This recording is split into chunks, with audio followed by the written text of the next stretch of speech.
Two Jamaicans can buy the same car in 2025, but one pays hundreds of thousands more.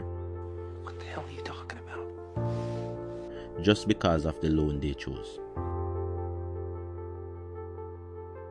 Here's a simple breakdown using an example. Let's say you borrow 2 million to buy a car. Bank A. Interest looks low, but there are higher fees and a slightly shorter repayment time. You end up paying more every month and more overall. Bank B. Interest might look a little higher, but lower fees with a realistic repayment period.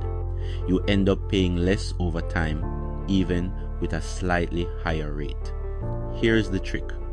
A lot of Jamaicans miss the cheapest loan isn't the lowest rate. The cheapest loan is the one with the lowest total cost after fees and repayment time. So before choosing a car loan, don't ask, which bank has the lowest rate? Ask, which bank gives me the lowest total amount to repay? If you want me to create a breakdown using two real Jamaican car loans side by side, comment real numbers below.